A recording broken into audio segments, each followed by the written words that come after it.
Когда испанец говорит «я veremos», он не обещает, он мягко говорит тебе «нет». А если ты услышал «mañana», то это не всегда про завтра в Испании. Сегодня я покажу тебе 5 испанских фраз, которые звучат просто, но на самом деле они означают совсем другое. Если ты живешь в Испании, то ты точно слышал их. Hola, я Наталья, живу в Испании уже много лет, и здесь на канале Spain and Spanish я учу вас испанскому языку. Как он есть на самом деле, без скучных учебников, а так, как говорят живые люди в Испании. И да, я тоже через это все проходила. Так что если ты хочешь понимать испанцев по-настоящему, и на подписку и оставайся со мной. Тут каждую неделю живой испанский без стресса.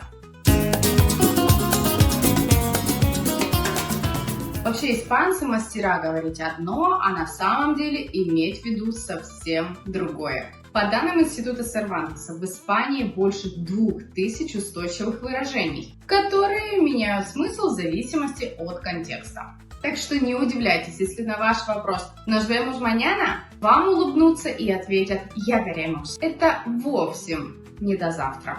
Давайте же разбираться, что они на самом деле говорят. Ya veremos. Буквально посмотрим, но на деле это мягкое «нет».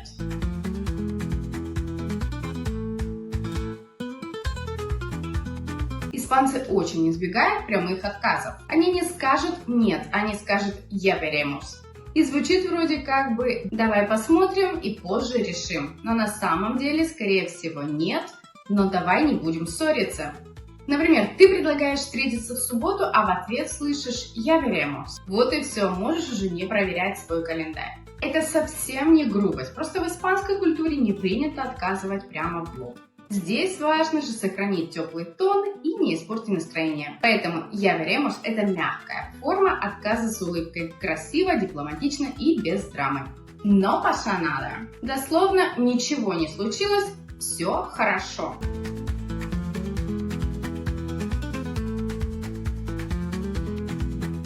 Но на деле это целая философия. В Испании эта фраза звучит каждый день. Уронил чашку – no pasa nada. Опоздал на встречу – no pasa nada. Перепутал заказ в кафе, угадай.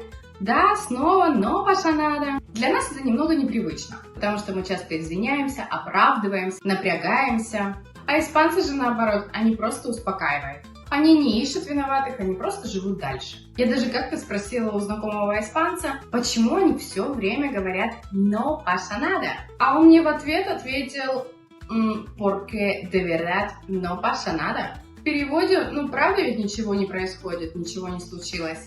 И вот это ключ. В Испании важен не контроль, а спокойствие. Потому что когда ты слышишь «no pasa nada», это не просто слова, это как стиль жизни в Испании. И вот после 100-го «no pasa nada» ты начинаешь понимать. В Испании даже время кажется расслабленным. И когда тебе говорят «ahora vengo», это не «сейчас приду» или «сейчас вернусь», а больше про я вообще не знаю когда, сейчас, подожди-ка, ты тут посиди и disfruta la vida un poquito.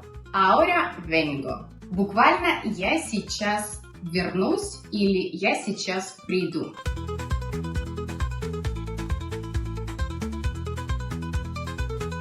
Но если ты уже живешь в Испании, ты знаешь, что это может значить и через 5 минут, и через 15, а иногда вообще на следующий день. Испанцы мастера спокойствия. Они совершенно не спешат, не суетятся, хотя они называют это суетой и спешкой. И в этом, в принципе, тоже есть своя логика. Если ты все равно планируешь вернуться, зачем бежать? Представь, ты стоишь в магазине, продавец говорит «ahora vengo» и исчезает, а ты стоишь, ждешь. 2 минуты, 5, 10, появляется он с кофе, и в ответ тебе говорит на твое удивленное лицо «Todo bien? Все хорошо?» И ты уже совершенно не злишься, потому что это Испания. Здесь, скорее всего, ahora это не про сейчас, это больше переводится как получится. В Испании есть даже такая шутка «En España hay 3 tiempos, ahora, luego y ya veremos». В Испании есть 3 времени – сейчас, потом, и посмотрим. Культурный смысл в том, что испанцы живут моментом. Для них важно не спешить, а наслаждаться самим процессом. И если научиться принимать это, жизнь становится спокойнее и намного проще в Испании. Tranquila, no te preocupes. Дословно спокойно, не переживай.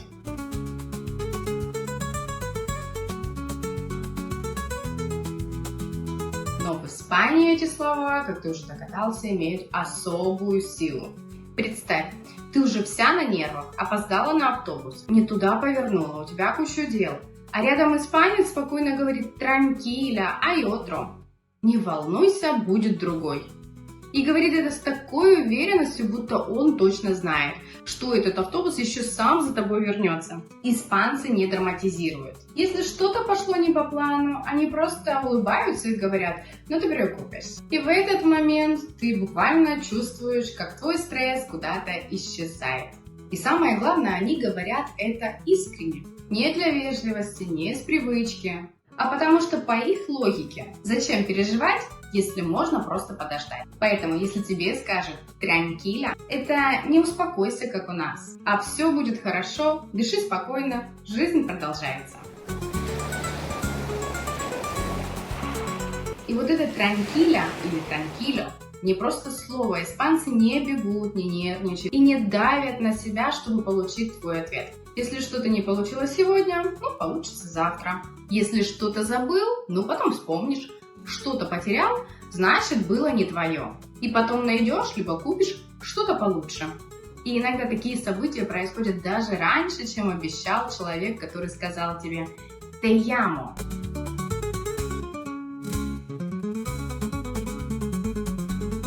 «Te llamaré». Дословно «я тебе позвоню» или «я тебе перезвоню». Но если ты живешь в Испании, ты уже знаешь, это не всегда означает, что этот звонок действительно когда-то произойдет. Фраза «te llamaré» – это как наш «созвонимся» или «я тебе напишу». Звучит вежливо, но чаще всего просто способ красиво завершить разговор. Например, «Vale, hablamos luego, te llamaré». И все, никакого позже не будет. Зато атмосфера остается приятной и без неловких таких пауз в конце. Испанцы умеют завершить любое общение мягко, при этом не создавая ощущения отказа. Для них же это не ложь, это вежливость, способ сохранить хорошие отношения между вами и собеседником. Важный культурный момент. В Испании главное не то, что ты говоришь, а как ты себя чувствуешь, когда говоришь. Поэтому «te llamaré» это не про звонок, а про улыбку на прощание. И, кстати, вот тонкость, которую не все замечают. Фразы «te llamo» и «te llamaré» звучат практически одинаково. Обе означают «я тебе позвоню». Но в Испании же разница огромная. Когда тебе говорят «te llamo», это почти обещание. Так говорят, когда реально тебе собираются позвонить. Или хотя бы хотят, чтобы ты в это поверил, и у человека действительно есть на то намерение. А вот «te llamaré» это уже совсем про другое. Будущее время делает фразу мягче, тем самым дальше, и означает может быть, когда-нибудь. То есть по факту, скорее всего, нет. Так что если ты слышишь «te llamaré», не спеши ждать звонка. А если «te llamo», то можешь готовить кофе.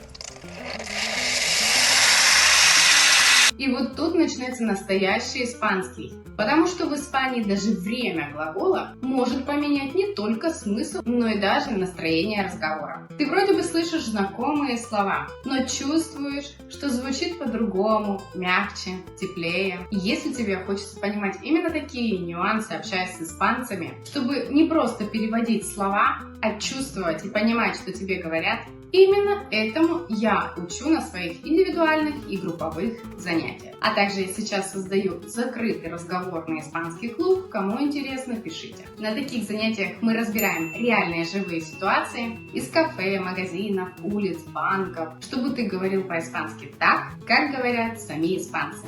Без зубрежки, без стресса и с результатом уже после первых уроков. Кстати, если ты еще не скачивал мой PDF-гайд, 5 фраз, которые спасут тебя в любой ситуации, когда не знаешь, что сказать по-испански. Очень советую его посмотреть. Это те фразы, которые помогают выручить, когда что-то хочется ответить, а слова просто не приходят в голову. Я оставила ссылку на него в моем телеграм-канале. Там все бесплатно, просто переходи по ссылке. И скачивай файл, чтобы не теряться в неожиданных для тебя ситуациях в Испании. Сегодня мы разобрали 5 фраз, которые испанцы используют каждый день. И которые на первый взгляд кажутся простыми, но на самом деле это же целая философия общения. Здесь никто не спешит, никто не драматизирует. Если что-то пошло не так, no pasa nada. А если обещали позвонить, я веремос. И именно за это я люблю Испанию. Здесь важно говорить не идеально, а говорить по-доброму. Так что если ты хочешь понимать испанцев, оставайся со мной. Подписывайся, ставь лайк и напиши в комментариях, какая из этих фраз тебе встречалась чаще всего. Новые видео на этом канале выходят каждый вторник и пятницу. А сейчас я говорю тебе hasta pronto y que tengas un buen día.